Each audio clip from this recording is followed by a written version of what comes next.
Hello, all. Good morning. All right.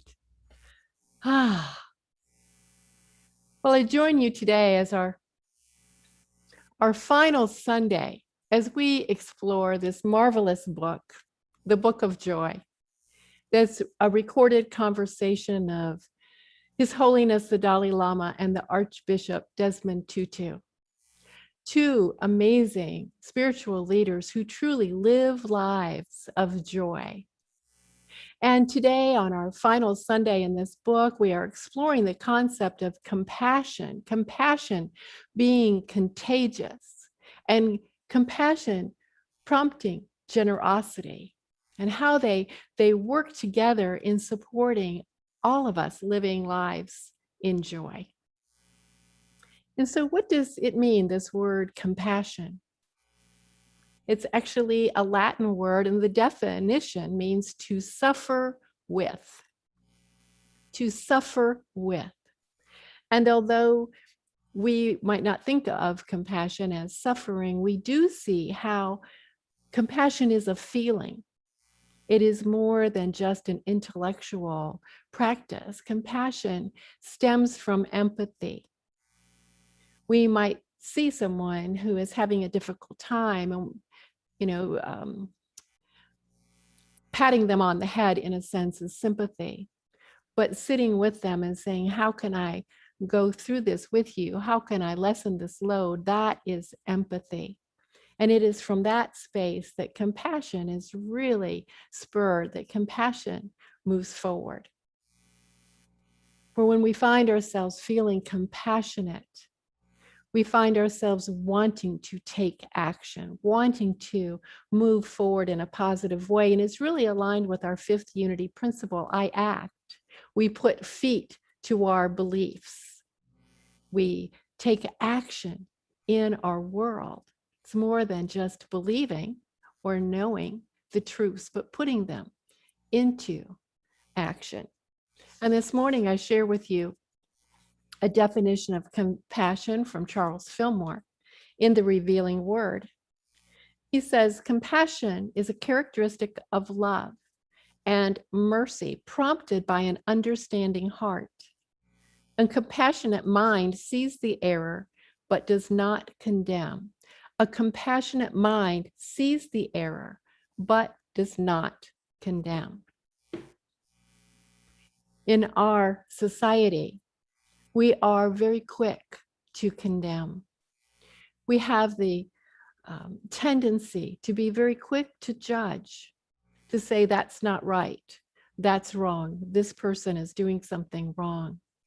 And the psychology of that is that individuals who are maybe struggling with their own self-worth, really, when they find fault in someone else, in a way, it makes them feel a little bit better about themselves.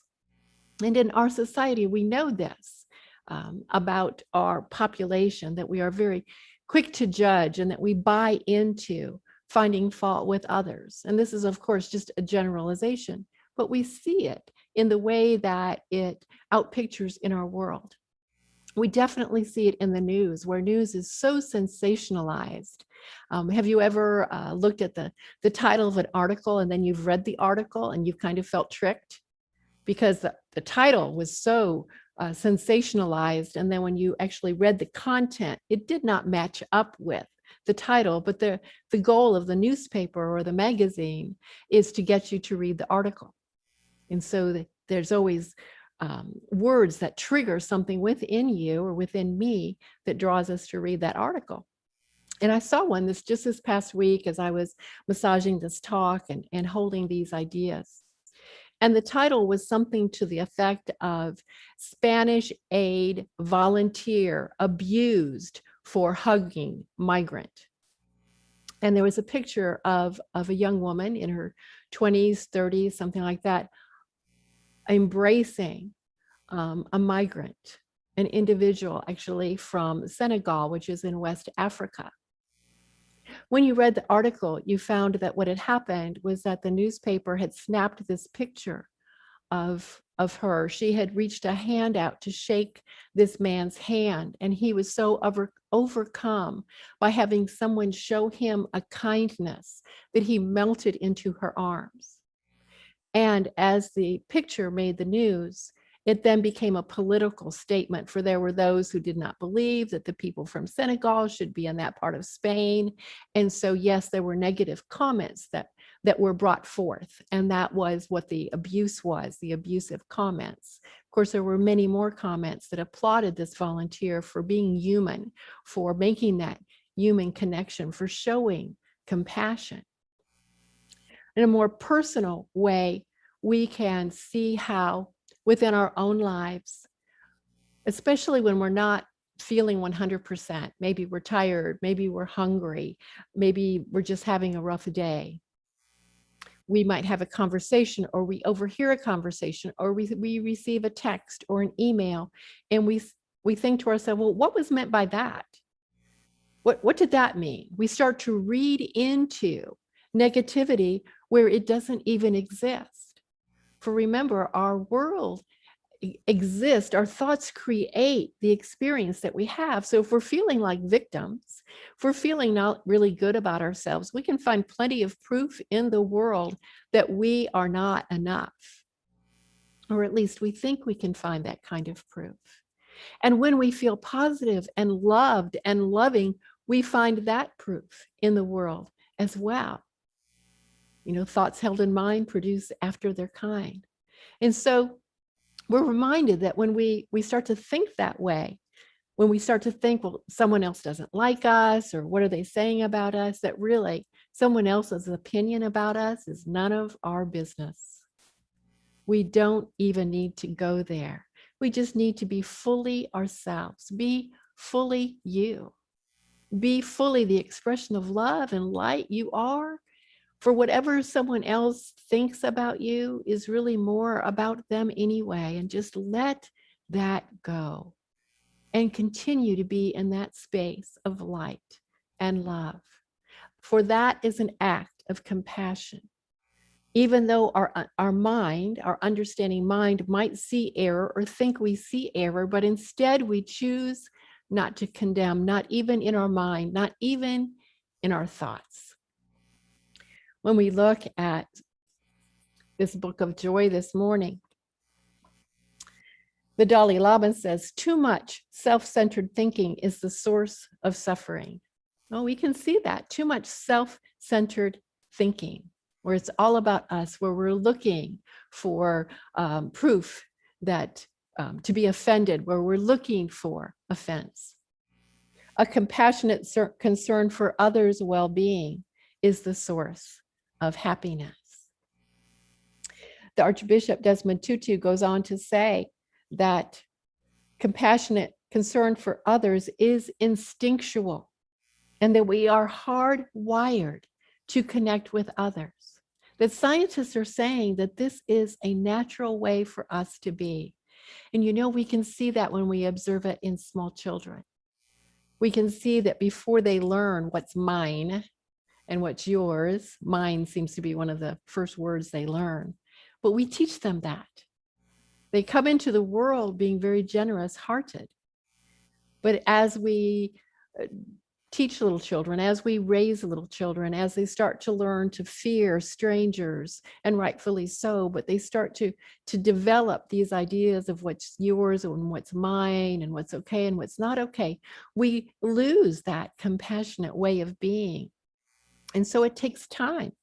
It takes time for us to remember how to be fully human and how to be fully caring. The Buddha supposedly said, what is the one thing when you possess, you have all other virtues? And it is compassion. When you have compassion, you have all other virtues. Well, the ministry of Jesus, our elder brother and way shower, his ministry was all about compassion. We have 3 years of recorded ministry, and we see over and over again where he heals the sick, where he feeds the hungry, where he embraces those who are on the fringes. and where he encourages all of us to be brave, to break the mold, to not live in a state of fear, in a state of only being focused on survival, even though during the time in which he lived and moved and had his being on this earth, very much survival was at the very core of most of the population. And yet he said, be brave, love one another. Love one another. That's what it's all about. When we turn to scripture this morning, we're looking at the Gospel of Luke. We're looking at the 10th chapter. And behold, a lawyer stood up to him to put him to the test. Teacher, what shall I do to inherit eternal life? So he's testing Jesus. And Jesus said to him, what is written in the law? What do you read? And the lawyer answered, you shall love the Lord your God with all your heart, with all your soul, with all your strength, with all your mind, and your neighbor as yourself. And Jesus said to him, you have answered right. Do this, do this. But the lawyer, desiring to justify himself, said to Jesus, and who is my neighbor? And here is where we come into the story of the Good Samaritan.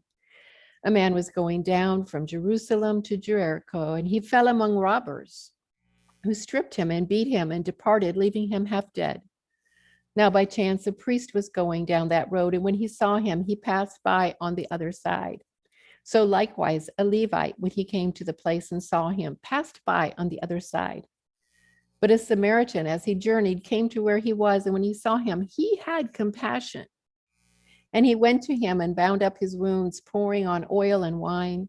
And then he set him on his own beast and brought him to an inn and took care of him. And the next day he took out 2 denarii and gave them to the innkeeper, saying, take care of him. And whatever more you spend, I will repay you when I come back. So Jesus said, which of these 3 do you think proved neighbor to the man who fell among the robbers? And the lawyer said, the one who showed mercy on him. And Jesus said, go and do likewise. We see this story as an example of compassion, of morality. The priest passed by. The Levite, who is also of an upper class, and the Levites were assistants to the priest, passed by. But the Samaritan who was considered less pure, for the Samaritans had intermarried, and they were a group of individuals that the rest of the population avoided and looked down upon. It was the Samaritan who had shown such compassion. And so this is seen as a story of kindness and morality. We can also look at this metaphysically. We can look at this for ourselves as those thoughts and those feelings, those states of consciousness that we find ourselves in that are less exalted. Perhaps they are states of consciousness that we're not proud of. They are thoughts that we would not want to speak out loud, that we can still find in those places within us simple love, and perhaps purpose, a clarity of purpose. When we allow ourselves to examine what is going on with me, why am I having those feelings? And rather than shame, we can explore and find compassion and find love within us. For that's exactly how we create heaven on earth, is living and leading from an understanding heart, from compassion. Now, compassion and gratitude, generosity, all of these are contagious.